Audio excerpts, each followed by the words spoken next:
10월 18일 월요일, 변해야 할 때. 미국의 변호사 네이던은 누구나 부러워하는 상류층의 삶을 살고 있었습니다.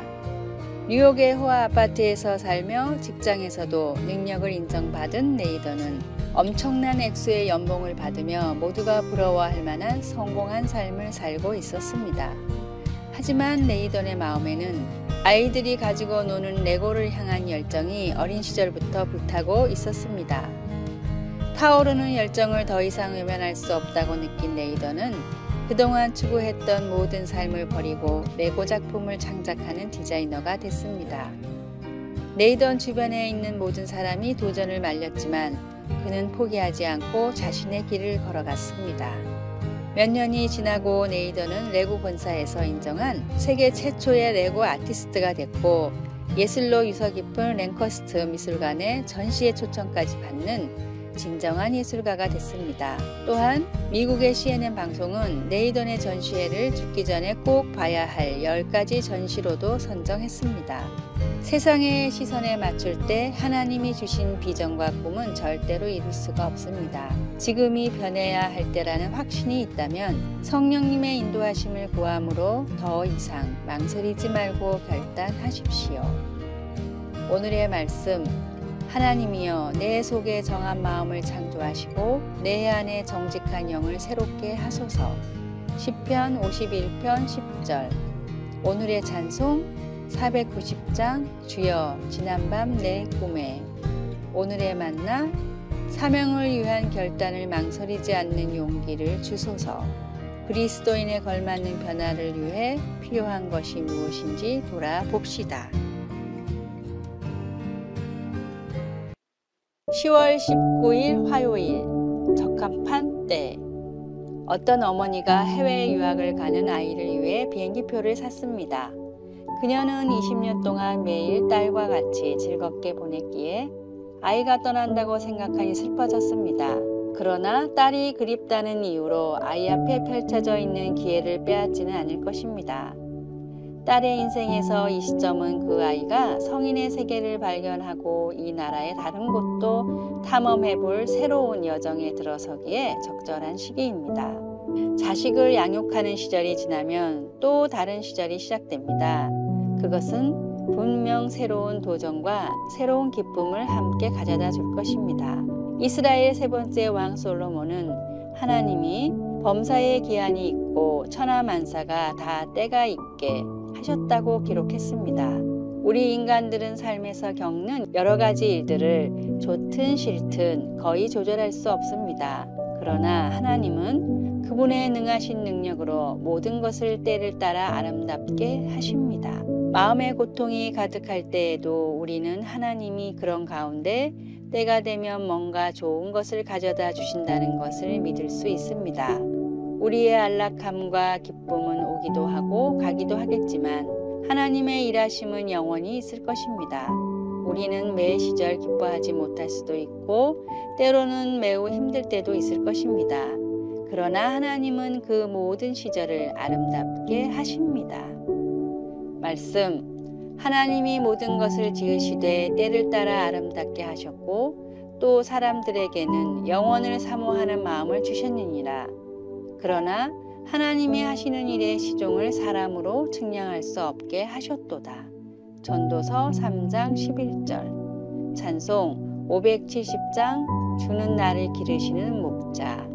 기도, 하나님은 내 인생에 이 시기를 허락하셨습니다. 이 시기에 만족하며 하나님께서 능력과 권능으로 일하고 계심을 깨닫게 하소서. 아멘.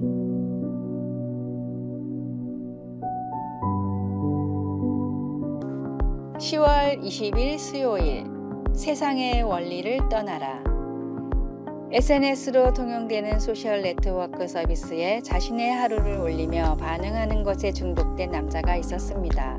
운전을 하면서도 사람들의 반응을 수시로 확인하던 남자는 바뀐 신호를 보지 못해 큰 교통사고를 당했습니다. 이 사고로 사랑하는 연인을 잃은 남자는 자신을 끝없이 자책하다가 우연히 SNS를 운영하는 회사들이 사람들의 도파민을 이용해 어쩔 수 없이 중독되게 만들고 있다는 사실을 알게 됐습니다. SNS가 사람에게 유해하다는 걸 알면서도 운영하는 경영자에게 책임을 묻기 위해 남자는 고위 간부를 납치해 자신이 이용하던 SNS 회사의 회장을 만나려고 시도했으나 전화 연결에만 며칠이 걸렸습니다. SNS뿐만 아니라 많은 디지털 기기가 유해하다는 걸 알고 있는 회장은 한적한 시골에서 전화기도 없이 아날로그적인 생활을 하고 있었기 때문입니다. 영국의 스미더린이라는 드라마의 내용이지만 실제로 세계적인 IT 회사의 경영자들은 자녀들이 성인이 될 때까지 컴퓨터나 스마트폰을 사용하지 못하게 한다고 합니다. 세상의 모든 것은 돈과 탐욕을 따라 돌아가기 때문에 결코 사람을 행복하게 만들어주지 못합니다. 달콤한 행복을 약속하는 허탄한 신화를 따르지 말고 내 영혼을 정말로 만족해 하시는 주님만을 따라 갑시다. 오늘의 말씀. 보배롭고 지극히 큰 약속을 우리에게 주사 이 약속으로 말미암아 너희로 정욕을 인하여 세상에서 썩어질 것을 피하여 신의 성품에 참여하는 자가 되게 하려 하셨으니. 베드로후서 1장 4절. 오늘의 찬송 384장 나의 갈 길 다 가도록. 오늘의 만나 영혼을 만족해 하는 진정한 기쁨을 갈구하게 하소서. 주님이 내 안에 주시는 내면의 만족과 평화를 지킵시다. 10월 21일 목요일. 주님의 날개 아래.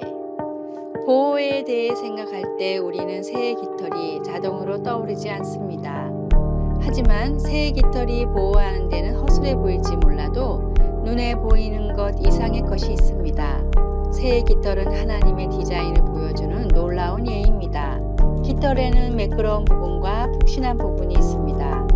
깃털의 매끄러운 부분에는 지퍼의 톱니처럼 서로를 묶는 조그만 갈고리를 가진 딱딱한 가시가 있습니다. 푹신한 부분은 새를 따뜻하게 해줍니다. 두 부분의 깃털이 함께 새를 바람과 비로부터 보호해 줍니다. 하지만 많은 아기 새들은 푹신한 솜털에 덮여 있을 뿐 아직 깃털이 다 자라지 않은 상태에 있기 때문에 어미새가 바람과 비로부터 아기 새들을 보호하기 위해 둥지 안에서 어미 자신의 깃털로 덮어줍니다. 시편 91편 4절에 그가 너를 그의 깃으로 덮으시리니와 다른 성경 구절에서 보이는 하나님의 이미지는 위로와 보호의 이미지입니다. 그때 우리 마음속에 떠오르는 이미지는 어미새가 그 새끼들을 날개깃으로 덮어주는 모습입니다. 그들의 발로 무서운 폭풍이나 상처를 피할 수 있게 안전한 장소를 제공해주는 부모처럼 평강으로 함께 하시는 하나님은 인생의 감정의 폭풍으로부터 안전과 보호를 제공해 줍니다. 비록 우리가 고난과 아픔을 겪더라도 우리의 얼굴이 하나님께로 향하는 한 두려움 없이 그것들에 맞설 수 있습니다. 하나님은 우리의 피난처이십니다. 말씀. 그가 너를 그의 깃으로 덮으시리니 내가 그의 날개 아래에 피하리로다. 시편 91편 4절. 찬송 382장 너 근심 걱정 말아라. 기도. 하나님 아버지, 하나님은 제게 있는 어떤 두려움보다 더 크신 분임을 믿을 수 있게 도와주소서. 아멘. 10월 22일 금요일. 장군이 보초를 선 이유. 프랑스 국경에서 야간 보초를 서던 한 병사가 피곤함을 이기지 못하고 구석에서 졸고 있었습니다. 잠에서 깬 병사는 상사가 대신 보초를 서고 있는 것을 보고는 깜짝 놀라 자세를 고쳐잡고 경례를 했습니다. 총을 돌려주는 상사의 얼굴을 확인한 병사는 사시나무처럼 떨며 겁에 질렸습니다. 그는 다름 아닌 나폴레옹 장군이었기 때문입니다. 당시 유럽은 전쟁이 빈번하게 일어나던 시기라 보초병이 조는 것은 군법으로 사형당할 수도 있는 큰 실수였습니다. 그러나 나폴레옹은 질책 대신 병사를 격려했습니다. 전투를 치른 지 얼마 안 돼서 피곤할 테니 괜찮네. 보초 인원을 늘릴 수 있도록 신경을 써주지. 징계를 내릴 상황에서 오히려 대신 보초를 서고 격려까지 해줬던 나폴레옹의 이야기는 순식간에 모든 병사들에게 퍼졌습니다.